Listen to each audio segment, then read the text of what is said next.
ನಮಃ ಶಿವಾಯ. ವೀಕ್ಷಕರೇ, ನಮ್ಮ ಜ್ಯೋತಿಷ್ಯ ಜೈ ಹೋ ಯೂಟ್ಯೂಬ್ ಚಾನಲ್ಗೆ ಸ್ವಾಗತ. ನೋಡಿ, ನಿನ್ನೆ ವಿಡಿಯೋದಲ್ಲಿ ನಂಬಿಕೆ ಬಗ್ಗೆ ಮಾತಾಡಿದ್ದೆ. ಮಂತ್ರಗಳನ್ನ ನಂಬಿದವರು ಹೇಗೆ ಗೆಲ್ತಾರೆ ಅಂತ.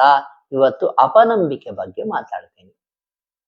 ನಾವು ಏನಾದ್ರೂ ಮಂತ್ರಗಳನ್ನು ಹೇಳ್ಕೊಟ್ರೆ ಅದನ್ನ ಧ್ಯಾನ ಮಾಡಬೇಕೋ ಬೇಡವೋ ಅಂತ ಅಪನಂಬಿಕೆ ಇಟ್ಕೊಳೋದು, ಅಥವಾ ಸಾಕಷ್ಟು ಧ್ಯಾನ ಮಾಡ್ಬಿಟ್ಟಿದ್ದೇವಪ್ಪ ಏನೂ ಉಪಯೋಗ ಆಗಿಲ್ಲ ಅಂತ ಸಾಕಷ್ಟು ಜನ ಹೇಳ್ತಾರೆ. 2 ತಾಸು ಧ್ಯಾನ ಮಾಡಿದ್ದಾರೆ, ವರ್ಷಗಟ್ಲೆ ಧ್ಯಾನ ಮಾಡಿದ್ದಾರೆ. ನಾನು ಅವ್ರಿಗೆ ಏನ್ ಹೇಳ್ತೀನಿ ಗೊತ್ತಾ, ನೀವು 1000 ಧ್ಯಾನ ಮಾಡಿರಿ, ಆದರೆ ಕರೆಕ್ಟ್ ಏನೊಂದು ಬೀಗ ಹಾಕಿರುತ್ತೋ ಆ ಬೀಗದ ಕೈ ಇರುತ್ತಲ್ಲ, ಆ ಕೈಯಿಂದ ಓಪನ್ ಮಾಡಿದಾಗ ಮಾತ್ರ ಆ ಬೀಗ ಓಪನ್ ಆಗುತ್ತೆ ಹೊರತು ಬೇರೆ 1000 ಕೀಯಿಂದ ಓಪನ್ ಮಾಡಿದ್ರೆ ಅದು ಓಪನ್ ಆಗಲ್ಲ.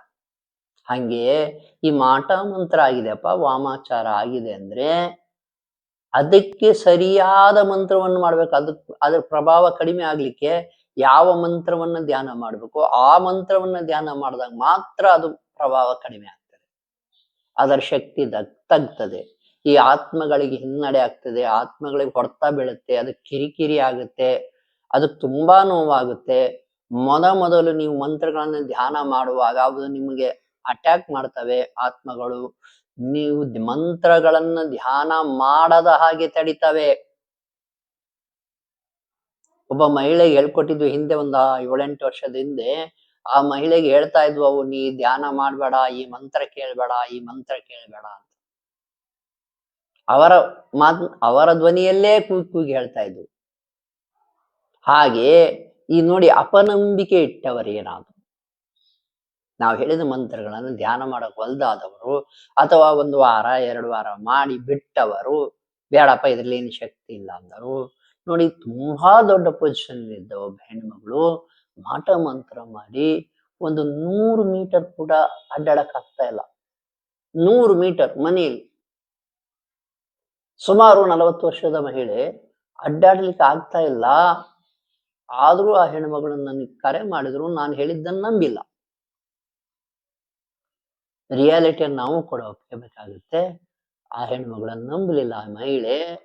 ಇವತ್ತು ಇನ್ನೂ ಒದ್ದಾಡ್ತಾನೆ ಇದ್ದಾರೆ. ನಾನು ಎಷ್ಟು ಸರಿ ಹೇಳ್ತಿದ್ದೇನೆ, ಧ್ಯಾನ ಮಾಡಮ್ಮ ಅಂದ್ರೆ ಅವಳು ಮಾಡ್ತಾ ಇಲ್ಲ. ಹೀಗೆ ನಂಬದವರು, ಅಪನಂಬಿಕೆ ಇಟ್ಟವರು ತೊಂದರೆಯಲ್ಲೇ ಮುಂದುವರಿತಾ ಇದ್ದಾರೆ. ಏನು ಕಳ್ಕೊಳೋದೇನಿದೆ? ಮಂತ್ರ ಧ್ಯಾನ ಮಾಡೋದ್ರಿಂದ 1 ರೂಪಾಯಿ ಖರ್ಚಿಲ್ಲ. ಒಂದು ದಿನಕ್ಕೆ ಬಹಳ ತೊಂದರೆ ಇದ್ರೆ 10-15 ನಿಮಿಷ ಧ್ಯಾನ ಮಾಡಿ ಸಾಕು. ನೋಡಿ, ಯಾರು ಹೆಚ್ಚು ತೊಂದರೆಯಲ್ಲಿದ್ದಾರೋ ಅವ್ರು 10-15 ದಿನ ಧ್ಯಾನ, 10-15 ನಿಮಿಷ ಧ್ಯಾನ ಮಾಡಿ, ನಾವು ಹೇಳಿದ ಆಚರಣೆಯನ್ನ, ಬಿಳಿ ಸಾಸಿವೆ ಕಲ್ಲುಪ್ಪಿನ ಮಿಶ್ರಣವನ್ನು ಮಾಡಿಬಿಟ್ಟು ಎಡಗೈಲಿ 1 ಚಿಟಿಕೆ ತಗೊಂಡು 3 ಸಲ ದೃಷ್ಟಿ ತಗೊಂಡು ಅದನ್ನು ಸುಡಬೇಕು. ಒಲೆಗೆ ಹಾಕಿದ್ರು ಹಾಕಿ ಸುಡಿ, ಅಥವಾ ಗ್ಯಾಸ್ ಮೇಲೆ ಹಂಚಿ ಕಾಸಿಟ್ಟು ಅದಕ್ಕೆ ಹಾಕಿ ಸುಡಿ.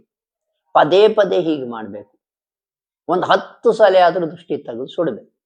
ಹೀಗೆ ಮಾಡೋದ್ರಿಂದ ಸುಮಾರು 10 ನಿಮಿಷ ಡೈಲಿ ಇದು ಮಾಡಿಬಿಡಿ, ನೀವು ರಿಲ್ಯಾಕ್ಸ್ ಆಗ್ತೀರಾ. ನಮ್ಗೆ ಯಾವ ಶಾಸ್ತ್ರಿನೂ ಬೇಡ, ನಿಮಗೆ ಯಾವ ಮಾಂತ್ರಿಕರು ಬೇಡ. ಇಷ್ಟೇ ಮಾಡಿ ನೀವು ಗೆಲುವಿನ ಹತ್ರ ಸಾಕ್ತೀರ.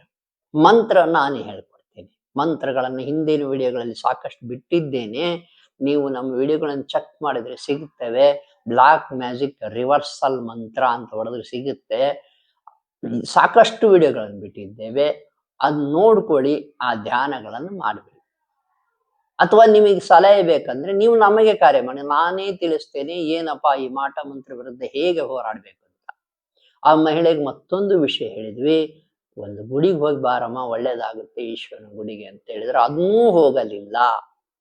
ನೋಡಿ, ನಾವ್ ಹೇಳಿದ ಮಂತ್ರವನ್ನೂ ಧ್ಯಾನ ಮಾಡಲಿಲ್ಲ, ನಾವ್ ಹೇಳಿದ ಗುಡಿಗೂ ಹೋಗಿ ಬರಲಿಲ್ಲ, ದೇವಾಲಯಕ್ಕೆ. ಇನ್ ಹೇಗೆ ಅದು ಕ್ಲಿಯರ್ ಆಗುತ್ತೆ? ನಾವು ದುಡ್ಡು ಕೊಟ್ಬಿಡ್ತೀವಿ, ತೆಗೆದು ಬಿಡ್ರಿ ಅಂತ ಹೇಳೋದು ನನ್ನ ಪ್ರಕಾರ ದಡ್ಡತನ, ಮೂರ್ಖತನ. ನಿಮ್ಮ ಶಕ್ತಿ ನಿಮ್ಮ ಒಳಗಿನಿಂದ ರೈಸ್ ಆದಾಗ ಯಾವ ಆತ್ಮ ನಿಮ್ಮ ಒಳಗಡೆ ಇದೆ ಅದು ಅಲ್ಲಿ ನಿಲ್ಲಲ್ಲ.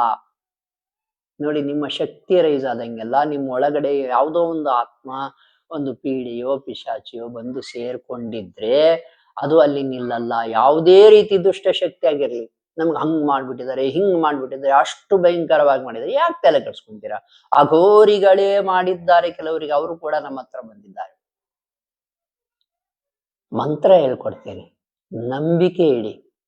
ನೋಡಿ, ಒಬ್ರಿಗೆ 3 ದಿನಕ್ಕೆ ವರ್ಕ್ ಆಗ್ಬೋದು, ಇನ್ನೊಬ್ರಿಗೆ 3 ತಿಂಗಳಿಗೆ ವರ್ಕ್ ಆಗ್ಬೋದು, ಇನ್ನೊಬ್ರಿಗೆ 3 ವರ್ಷಕ್ಕೂ ವರ್ಕ್ ಆಗ್ಬೋದು. ಯಾಕೆಂದ್ರೆ ಅವರವರ ಕರ್ಮ ಅವಾಗ ಕಳೆಯುತ್ತದೆ, ಅವಾಗ ಇವರಿಗೆ ಸಕ್ಸಸ್ ಕಡೆಗೆ ನಡೆಯೋಕೆ ದಾರಿ ಆಗ್ತದೆ, ಶಕ್ತಿ ಬರ್ತದೆ. ಕರ್ಮ ಕಳೆದಾಗ ಶಕ್ತಿ ಬರ್ತದೆ, ತಂತಾನೇ ದಾರಿಗಳು ಓಪನ್ ಆಗ್ತವೆ ನಿಮ್ಮ ಸಕ್ಸಸ್ಸಿಗೆ. ಇಷ್ಟು ನಂಬಿಕೆ ಇಡ್ಲೇಬೇಕು. ಅಪನಂಬಿಕೆ ಇಟ್ಟವರು ಸೋತಿದ್ದಾರೆ, ನಂಬಿದವರು ಬೆಳಕಿನತ್ತ, ಗೆಲುವಿನತ್ತ ನಡೀತಾ ಇದ್ದಾರೆ. ನನ್ನ ಕ್ಲೈಂಟ್ಸ್ ಯಾರ್ಯಾರು ನನ್ನ ಫಾಲೋ ಮಾಡಿದ್ದಾರೆ ಅವ್ರಿಗೆ ಗೊತ್ತು, ನಾನು ಹೇಳಿದ ಮಂತ್ರಗಳನ್ನು ಧ್ಯಾನ ಮಾಡಿದ್ರೆ, ನಾ ಹೇಳಿದ ಆಚರಣೆಗಳನ್ನು ಮಾಡ್ತಾ ಹೋದ್ರೆ ಗೆಲ್ತೀವಂತ ಅವ್ರಿಗೆ ಗೊತ್ತು.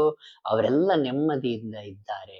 ಏನು ಮೊದಲು ಅಳ್ತಾ ಕರೆ ಮಾಡಿದ್ರು, ಈಗೆಲ್ಲರೂ ನಗ್ನಗ್ತಾ ಇದ್ದಾರೆ, ನೆಮ್ಮದಿಯಿಂದ ಇದ್ದಾರೆ. ಇಷ್ಟು ನಂಬಲೇಬೇಕು ನೀವು. ನಿಮಗೂ ಯಾರಿಗಾದ್ರೂ ತೊಂದರೆ ಈ ರೀತಿ ಇದ್ಬಿಟ್ರೆ ನನಗೆ ಕರೆ ಮಾಡಿ, ನಾವು ಹೇಳ್ಕೊಡ್ತೇವೆ ಏನ್ ಮಾಡ್ಬೇಕು ಅಂತ. ಶುಭವಾಗಲಿ.